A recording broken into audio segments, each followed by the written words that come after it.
Assalamu alaikum students. Today our topic of grade 11 is Cramer rule.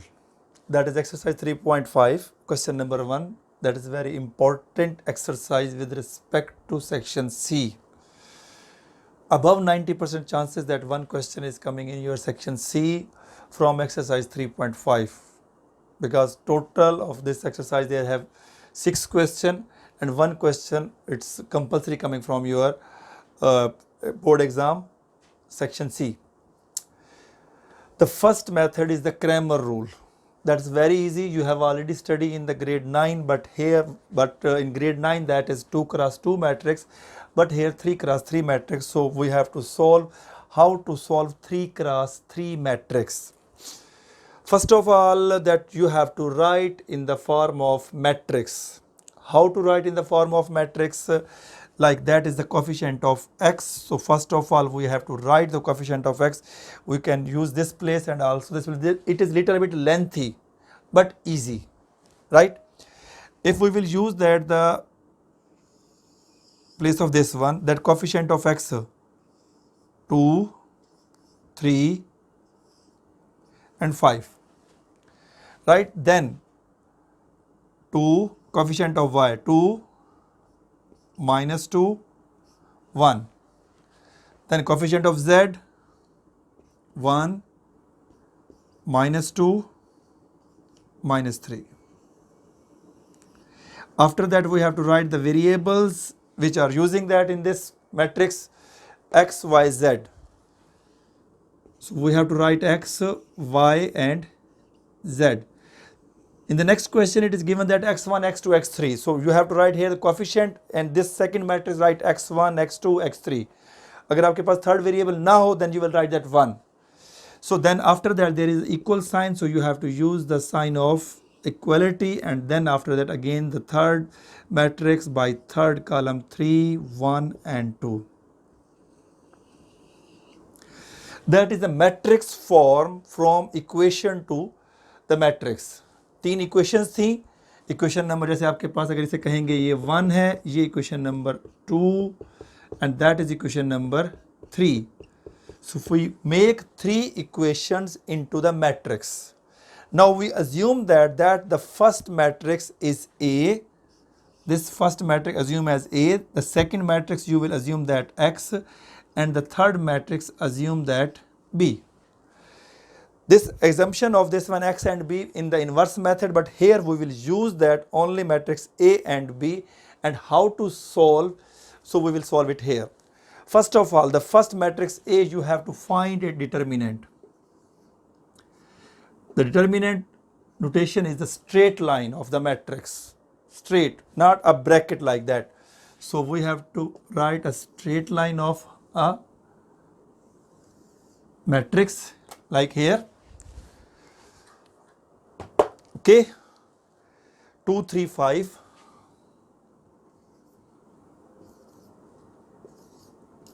2, 3, 5. Second, 2 minus 2, 1.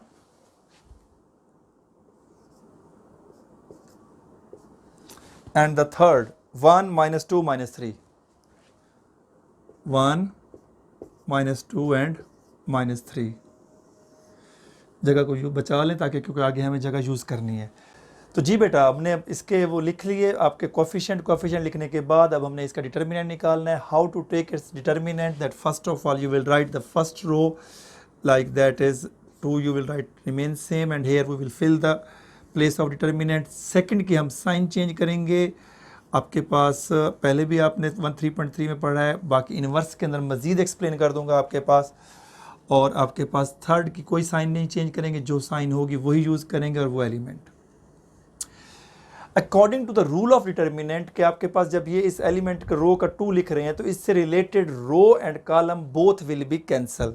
तो क्या बच जाएगा हमारे पास? -2 1 और -2 -3. सो इस रूल के तहत आपके पास एक चीज़ शॉर्टकट वे और भी बताता हूँ कि रो के एलिमेंट हमने लिख लिया already. So when you will fill the first determinant, so skip the first column, -2 1, -2 -3. When you will write the second column, skip the second column. तो 3 5 एंड सेकेंड कॉलम स्किप कर दें, -2 -3। जब आप थर्ड कॉलम को fill करें, determinant को fill करेंगे, तो थर्ड कॉलम को स्किप कर देंगे। So it will become 3 5 and -2 and 1. Okay, now we have to simplify, as you know that before one. First main diagonal and the sign of subtraction between the matrix, फिर -2 sign of formula minus, +1 bracket के अंदर ये minus formula की sign है। Okay, first main diagonal 3 into minus minus plus, 3 2s are 6, 2 1s are -2, then 3 into -3 -9, 5 into -2 so -10, then again that is the main diagonal, 3 1s are 3 and -10, secondary diagonal को minus किया जाता है। Okay, simplify करते हैं। Calculator के ऊपर आपके पास एक ही लाइन में आंसर आ सकता है, but better that you have to take the steps, because 8 number का सवाल होता है ये। 2 6 + 2 minus minus plus, that will become 8, -2 minus minus +10 -9 so that is 1, minus minus +10 + 3 13, जब इसे मोर सिंप्लीफाई करते हैं 8 2s are 16, -2 + 13, 16 - 2 14, 14 + 13 that is 27, that is A determinant. इससे आगे अब हमें निकालने हैं इसी तरह से 3 मोर डिटर्मिनेंट। कितने? 3 मोर डिटर्मिनेंट निकालने हैं, और फिर उसके बाद हमारे पास इसका आंसर आएगा। जैसे मैंने बताया था, it is little bit lengthy but not so difficult. So बेटा, that after a determinant that I told you that we have to find 3 more determinant. तो 3 मोर डिटर्मिनेंट के अंदर फर्स्ट हमें एक डिटर्मिनेंट निकालना पड़ेगा AX। अब यहाँ पे याद रखने का पॉइंट ये है कि when you will write AX then skip the coefficient of X। X के कोफिशिएंट को स्किप कर दें, ठीक है। बाकी 2 कोफिशिएंट मैं लिखता हूं, वो आपके पास क्या है? 2 -2 एंड 1, एंड 1 -2 -3। अब जब मैंने x के कोफिशिएंट को स्किप किया है, तो x के कोफिशिएंट को स्किप करने के बाद मुझे यहाँ पे किसके कोफिशिएंट लिखने चाहिए फिल करने के लिए? तो देखें, ये जो B मैट्रिक्स मैंने आपसे कहा था, हम उसको बाद में यूज़ करेंगे। इस B मैट्रिक्स के कोफिशिएंट को आपने रिप्लेस कर देना है x के कोफिशिएंट के साथ, जहाँ पे आपने कहा है AX। तो what is the coefficient of B? 3 1 2, 3 1 2। After that you have to again the complete process and find the answer। मैं आपके पास इसका आंसर बता देता हूं। इसका आंसर हमारे पास आ जाता है 27। जब आप इसको पूरा कंप्लीट सॉल्व करेंगे तो हमारे पास 27 इसका आंसर आएगा। उसके बाद हमें क्या करना है? उसके बाद हमें निकालना है AY। AY का डिटर्मिनेंट के अंदर क्या करेंगे? अब AY है, Y को स्किप करना है, यानी ये वैसे का वैसे रहेगा, x के कोएफिशिएंट सेम रहेंगे, 2 3 5, 2 3 एंड 5 सेम, Z के भी सेम रहेंगे, 1 -2 एंड -3। AY लिखा है तो Y के कोएफिशिएंट को रिप्लेस करेंगे हम। किसके साथ रिप्लेस करेंगे? इस B मैट्रिक्स के साथ, 3 1 2। इसका भी आप इस प्रोसीजर के तहत पूरे का पूरा डिटर्मिनेंट निकालें। जैसे अभी हमने ये निकाला है, तो इसका डिटर्मिनेंट हमारे पास क्या आएगा मैं आपको बता देता हूं। इसका डिटर्मिनेंट हमारे पास वैल्यू आएगी हमारे पास 0। Okay, then after that we have to find the determinant AZ।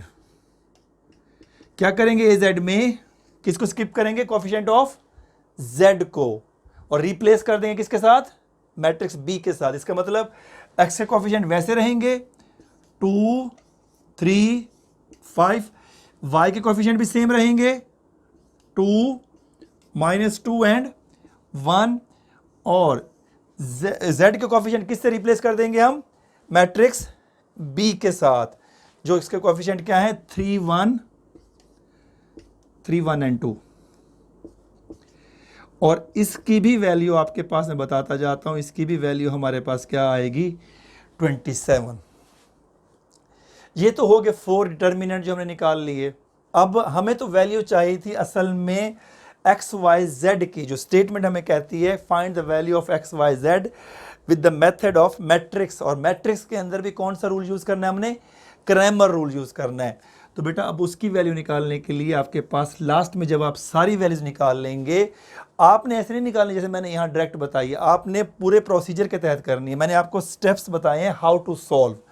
तो जो x की वैल्यू आएगी वो कैसे आ जाएगी बेटा, x की वैल्यू के लिए आप लिखेंगे ax ओवर a डिटर्मिनेंट। अब ax की वैल्यू हमारे पास क्या आई है, ax की वैल्यू हमारे पास आई 27, तो हम इसकी वैल्यू को यहाँ पुट करेंगे, दैट इज 27, और a डिटर्मिनेंट की वैल्यू हमारे पास क्या आई है, वो भी 27 आई है। तो हमारे पास 27 ओवर 27 ये कैंसिल होके x की वैल्यू आ जाएगी 1।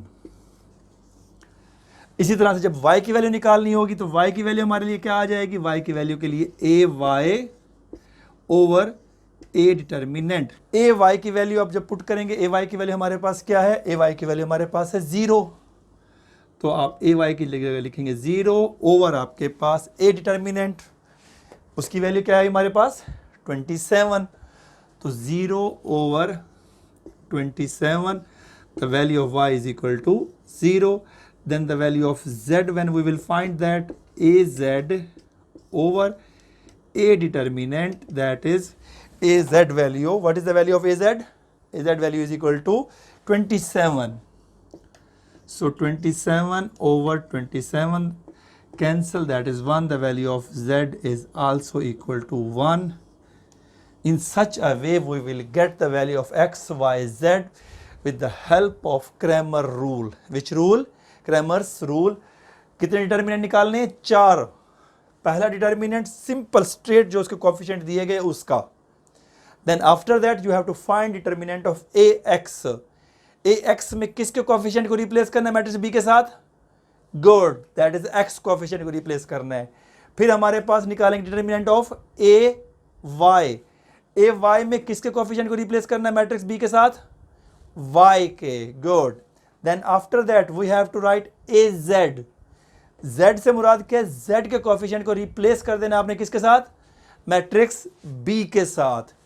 तीनों वैल्यूज इसकी निकाली, और जो हमने पहले a डिटर्मिनेंट निकाला हुआ होगा उसकी वैल्यू को जब a x के पे डिवाइड करेंगे, that is the value of x, y पे करेंगे तो y, और जब z के डिटर्मिनेंट az पे करेंगे तो वैल्यू ऑफ z हमारे पास आएगी। In such a way our question complete. Take care, thank you very much.